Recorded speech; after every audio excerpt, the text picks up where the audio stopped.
결론적으로 이야기하면 가장 안전하고 효과적인 수술 방법이라고 할 수 있습니다. 고주파 비염 수술은 말 그대로 고주파를 이용해서 줄여주는 수술이라고 보면 되는데,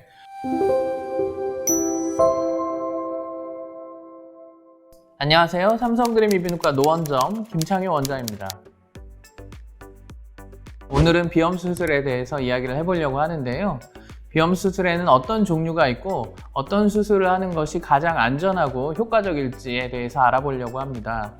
비염 수술은 보통 합의갑계 수술을 이야기하는데, 보통은 과대하게 비대해진 합의갑계를 줄여주는 수술을 이야기합니다. 따라서 비갑계를 줄여서 코막힘을 해소해주면서 합의갑계의 기능을 잘 보존하는 것이 효과적이고 좋은 비염 수술이라고 할 수 있습니다. 비염 수술은 여러 가지 종류의 비염 수술이 있는데요. 합의갑계 절제술부터 합의갑계 성형술, 그 다음에 레이저 수술, 전기 소잡술, 고주파 비염 수술이 옛날부터 행해졌고 요즘까지 시행되고 있는 대표적인 비염 수술들이라고 할 수 있습니다. 먼저 합의갑계 절제술은 합의갑계 점막을 포함해서 그 전부나 또 그 일부를 가위를 이용해서 잘라주는 수술이라고 보면 되는데요.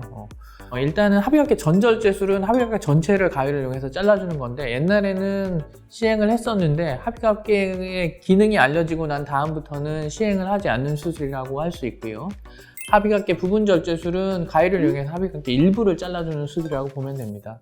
가위를 이용해서 잘라주기 때문에 수술은 아주 간단하게 시행할 수 있고, 만약에 나는 숙련이 되어 있다 그러면 아주 빠르게 시행할 수 있어서 이런 장점이 있는 반면에, 또 그냥 잘라주기만 하는 거기 때문에 잘라주고 사실은 거기를 뭐 지져주거나 해서 뭐 지혈을 해주는 정도의 수술이기 때문에 딱지가 많이 생기고 또 과도하게 절제될 위험이 있어서 빈코증후군이나 또 위축성 비염 같은 것들이 많이 생길 수 있고, 또 출혈이 생길 수 있는데, 이 출혈이 발생할 경우에 굉장히 무서운 출혈이 발생하는 경우가 간혹 있을 수 있습니다.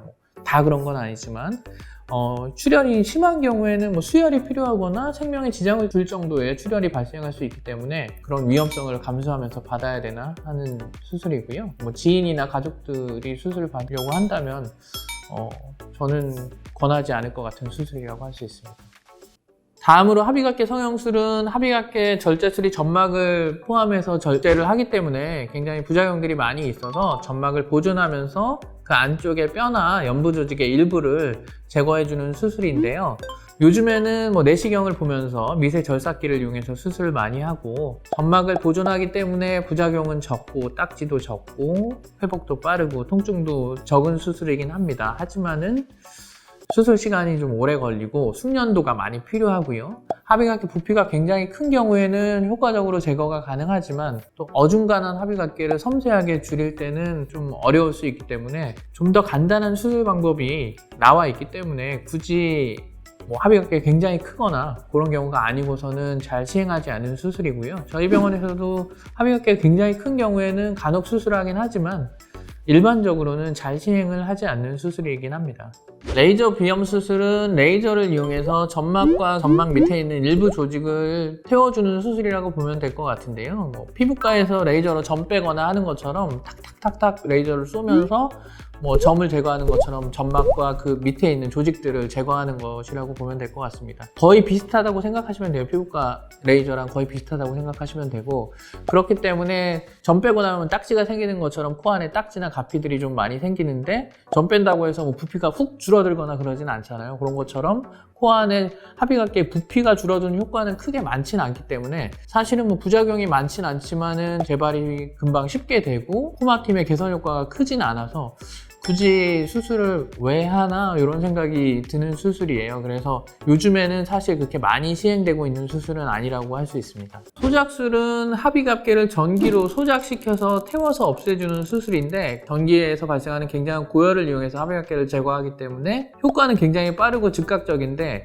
실제로는 이 효과가 빠르고 즉각적인 것보다 굉장히 더 많은 조직이 파괴됩니다. 그래서 딱지도 굉장히 많이 생기고 조직 파괴가 굉장히 심하기 때문에 위축성 비염이나 빈코증후군이 올 확률이 굉장히 높아서 상당히 위험한 수술이라고 할 수 있습니다. 또 심한 경우 출혈도 굉장히 심할 수 있고요.